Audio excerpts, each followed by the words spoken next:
الحمد لله رب العالمين والعاقبة للمتقين والصلاة والسلام على رسوله الكريم أما بعد فأعوذ بالله من الشيطان الرجيم بسم الله الرحمن الرحيم عن أبي المنذر أبي بن كعب رضي الله تعالى عنه قال كان رجل لا أعلم رجلا أبعد من المسجد منه وكان لا تخطئه صلاة فقيل له أو فقلت له لو اشتريت حمارا تركبه في الظلماء وفي الرمضاء فقال ما يسرني أن منزلي إلى جنب المسجد إني أريد أن يكتب لي ممشاي إلى المسجد ورجوعي إذا رجعت إلى أهلي فقال رسول الله صلى الله عليه وسلم قد جمع الله لك ذلك كله رواه مسلم أو كما قال عليه الصلاة والسلام وفي رواية أخرى إن لك ما احتسبت الرمضاء الأرض التي أصابها الحر الشديد أو كما قال۔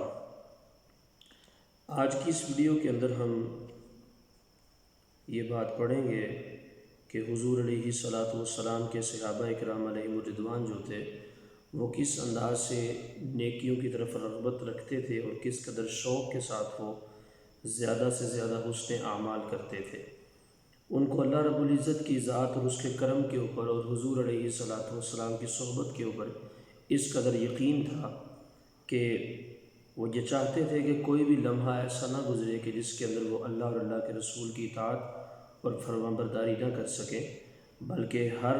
لمحہ جو ہے وہ اللہ اور اللہ کے رسول کی یاد میں گزرے اور ان کے کرم اور فضل کے سائے کے اندر رہے۔ اسی اعتبار سے ایک حدیث پاک میں آپ کے سامنے عرض کر رہا ہوں، امام مسلم نے اس کو روایت فرمایا ہے اور اس کو امام ابو داؤد نے اور امام ابن ماجہ نے اپنی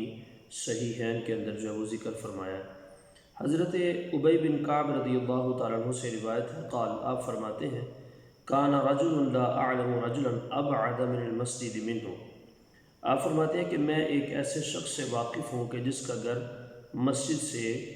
ابعد من المسجد منه سب سے زیادہ مسجد سے دور تھا، وکان لا تخطئه صلاۃ اور اس کی ایک بھی نماز جو ہے وہ جماعت سے نہیں رہتی تھی، یعنی کہ کوئی بھی نماز وہ بغیر جماعت کے نہیں پڑھتا تھا، وہ باجماعت پانچوں نمازیں پڑھتا تھا، جبکہ وہ اپنے گھر سے اتنا فاصلے کے اوپر بھی رہتا تھا لیکن اس کے باوجود بھی وہ جماعت کو قضا نہیں کرتا تھا۔ اور آگے فرماتے ہیں فقیر لہ او فقلت لہ، اس سے کسی اور نے کہا، یعنی کہ اس سے کہا گیا، یا پھر فرماتے ہیں فقلت لہ کہ میں نے ہی شاید اس سے کہا لو اشتریت حمارا ترکبہ فی الظلماء وفی الرمضاء، آپ فرماتے ہیں کہ میں نے اس سے کہا کہ اگر تم ایک گدھا خرید لو تو اندھیرے اور گرمی کے عالم میں تمہیں مسجد کے اندر جو ہے وہ اتنی دور سے آنے سے آسانی ہوگی۔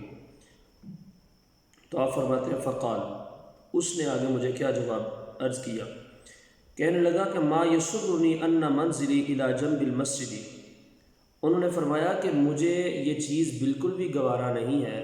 کہ میرا گھر جو ہے وہ مسجد کے قرب کے اندر ہو، مسجد کی ایک جانب کے اندر ہو اور میں مسجد کے بہت زیادہ قریب رہوں۔ کیوں؟ ارید ان یکتب لی ممشایا الی المسجد ورجوعی اذا رجعت الی اہلی، فرماتے ہیں کہ میں یہ چاہتا ہوں کہ میں جتنا رستہ چل کے مسجد میں آتا ہوں اور جتنا نماز ادا کرنے کے بعد چل کے پھر میں اپنے گھر جاتا ہوں، یہ سارے کا سارا لمحہ اور یہ سارے کا سارا وقت جو ہے، جتنے قدم میں چل کے آتا ہوں اور جتنے چل کے جاتا ہوں، یہ سارے کا سارا میرے نامہ اعمال کے اندر ایک عبادت، ایک نیکی اور ایک حسن کے اعتبار سے جو ہے اس کو تحریر کیا جائے۔ اب جس وقت انہوں نے اس بات کو ذکر کیا تو حضور علیہ الصلاۃ والسلام تک جو ہے یہ روایت پہنچ گئی اور یہ بات آپ تک پہنچی تو ہمارے آقا مولا جان عالم صلی اللہ تعالیٰ علیہ وسلم نے ارشاد فرمایا قد جمع اللہ لک ذلک کلہ، آپ نے فرمایا کہ اللہ تعالیٰ نے تمہارے لیے اس سارے ثواب کو جو ہے وہ جمع کر کے رکھا ہوا ہے۔ یہ جو تم چل کے آتے ہو اور چل کے جاتے ہو، چونکہ تمہارا نظریہ اچھا ہے اور تمہاری سوچ اچھی ہے اور تمہارا شوق اچھا ہے، تم چاہتے ہو کہ میرا جو نماز تو ایک مقررہ وقت کے اوپر ادا کرنی ہے، بلکہ تم یہ چاہتے ہو کہ جو وقت میرا نماز سے پہلے کا یا نماز سے بعد کا وقت ہے وہ بھی جو ہے وہ بغیر نیکیوں کے نہ گزرے، ضائع نہ ہو جائے، بلکہ ہر لمحہ جو ہے وہ میرا ثواب کے اندر ہو۔ تو میرے آقا علیہ الصلوۃ والسلام کے کرم کی انتہا دیکھیں، اور صحابی رسول کو حضور کی صحبت کی وجہ سے رب نے یہ اجر عطا فرمایا کہ حضور فرماتے ہیں کہ اللہ نے یہ سارے کا سارا اجر جو ہے وہ تمہارے نامہ اعمال کے اندر لکھ دیا ہے۔ اور میں نے دوسری روایت کو بھی ذکر کیا تھا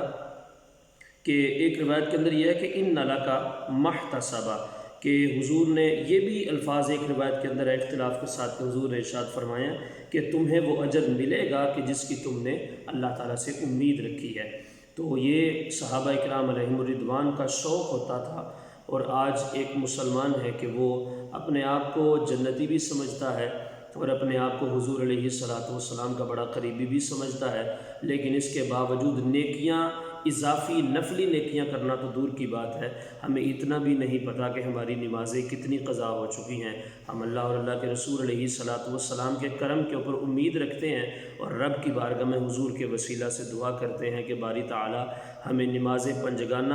باجماعت ادا کرنے کی توفیق عطا فرما۔ جب تک ہمارے جسم کے اندر ہماری سانسیں باقی ہیں، ہماری ایک بھی نماز جو ہے وہ ضائع نہ ہو، بلکہ ہم ہر نماز کو اللہ رب العزت کی یاد کے اندر جو ہے ادا کریں، اور جو ہم سے چھوٹ چکی ہیں اللہ تعالی ہمیں انہیں قضا کرنے کی توفیق عطا فرمائے۔ وآخر دعوانا ان الحمد للہ رب العالمین۔